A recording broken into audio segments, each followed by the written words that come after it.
Bueno, quisiera, por un lado, ofrecer algunos elementos de contexto, y tú has señalado varios de ellos a lo largo del programa, y creo que convendría mencionar que hace muchos años Lidia Cacho fundó en Cancún el Centro Integral de Atención a las Mujeres, CIAM, y que tenía como objeto ofrecer asesoría legal, terapia psicológica, asistencia médica a víctimas de violencia familiar y sexual.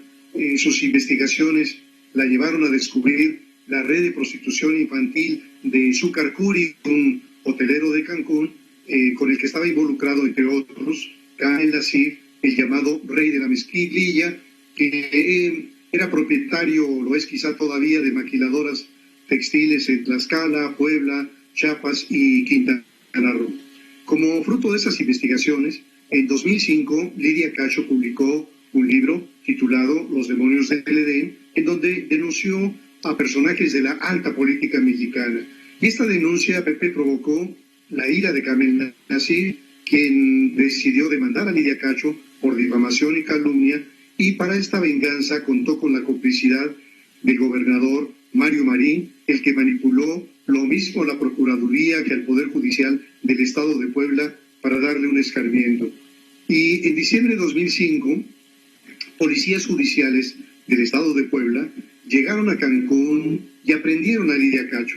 Lidia nunca recibió la notificación de la demanda. Si la hubiera recibido, se habría amparado, y esto habría evitado que la encarcelaran. Entonces, urdieron lo necesario para escarmentarla. Y en virtud de la filtración de algunas conversaciones que le grabaron a Nasif, pudimos conocer cómo reconocía el rey de la mezclilla su participación en esta jugada. Menciono una de esas conversaciones filtradas en aquellos días, en donde se escucha esta revelación. Dice Kamel Nasif: les dije, la traen en carro a la hija de puta esposada. Si quiere mear, que se mee. Es decir, estamos poniendo de fondo aquella conversación que ya se convirtió en algo, vamos, ya es famosísima, donde Kamel Nasif bautiza como Gober Precioso a Mario Marín. Y ahora, como decía Ramón Alberto Garza en Código Magenta, periodista, por supuesto, de larga trayectoria, decía, resulta que los demonios del Edén hoy están de luto.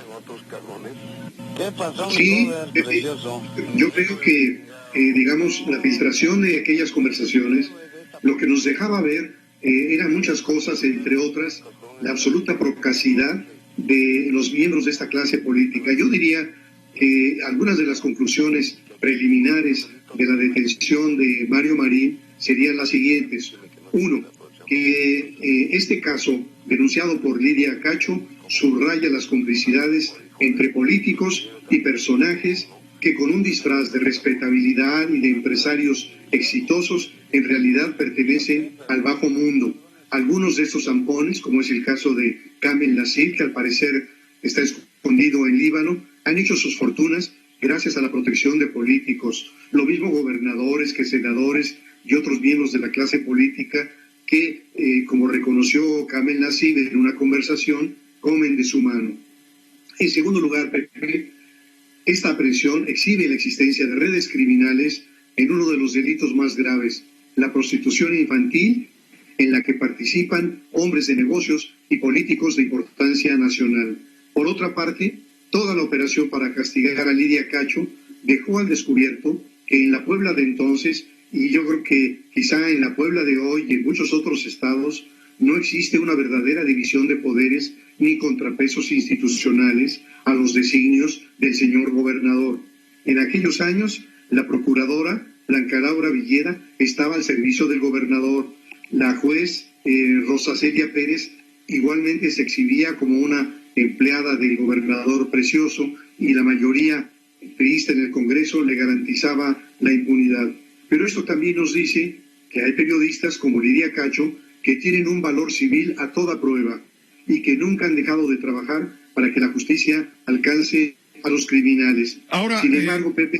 perdón, te interrumpo. Hoy Lidia Cacho, en un par de entrevistas concedidas esta mañana muy temprano, señalaba, además de todo esto que tú estás comentando, que ella va a seguir en esta lucha por la justicia y que ella va a buscar que le impongan cuando menos 20 años de cárcel a Mario Marín por haber protegido esta red a la que hace referencia, que todo el mundo conoce, que es la red de trata de personas y tortura, dada a conocer con todo detalle por la propia Lidia.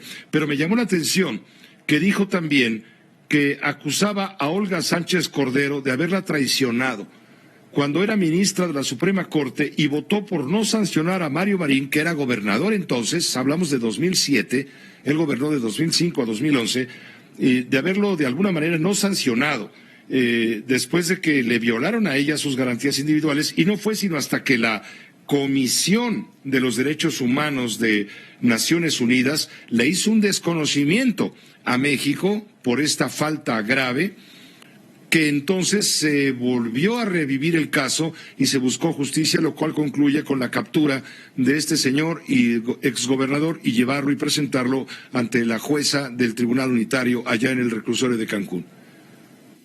Es cierto, Pepe. Yo creo que Lidia Cacho tiene razón. En 2007 su asunto se llevó ante la Suprema Corte de Justicia y en diciembre de ese año una mayoría de 6 ministros determinó que la investigación que había realizado una comisión encabezada por el ministro Juan Silva Mesa, que después fue presidente de la Corte, no aportaba suficientes elementos para demostrar el concierto de autoridades de los estados de Puebla y de Quintana Roo para violar las garantías de la periodista Lidia Cacho. ¿Qué decía la investigación del ministro Silva Mesa? 1, decía, sí existió un concierto de autoridades de los estados de Puebla y Quintana Roo para violar las garantías individuales de la periodista Lidia Cacho. 2, que sí existía una violación reiterada y sistemática de derechos fundamentales en perjuicio de menores de edad. Y 3, que en la violación de garantías individuales se encontraban involucrados el gobernador de Puebla, Mario Plutarco Marín Torres, el procurador del estado de Quintana Roo y otros funcionarios estatales. Entonces, los hallazgos del ministro Silva Mesa incluyeron irregularidades, alteraciones, falsedades, sustracción de evidencias, cambio de personal, etcétera. Y, sin embargo, la resolución de la mayoría de los ministros fue aberrante. Lo que estaba en juego era, más que la defensa de las libertades fundamentales de una periodista, la sanción a los abusos del poder, la condena a la colusión de autoridades públicas con un mercader. Y en esa resolución, los ministros le entregaron a Mario Marín un escudo de impunidad. ¿Quiénes fueron los ministros que desecharon la investigación de Juan Silva Mesa? Guillermo Ortiz Mayagoitia, Mariano Azuela, Margarita Luna Ramos, Sergio Valls, Salvador Aguirre Anguiano y Olga Sánchez Cordero. Entonces, diría por último, Pepe, que aunque tardía, porque esta detención se llevó 14 años, no puede desestimarse la importancia de esta aprehensión, pero el tema recién comienza. Lo que sigue es el proceso, lo que implica que todavía nos queda mucho por ver, Pepe. Muchas gracias, Alfonso, gracias por tu comentario, como siempre. Un saludo muy cordial. Igual para ti. Hasta pronto. Alfonso Zárate, Los Usos del Poder, columnista del periódico El Universal, colabora en este espacio también. Esta fue una producción de Grupo Fórmula. Encuentra más contenido como este en radioformula.mx.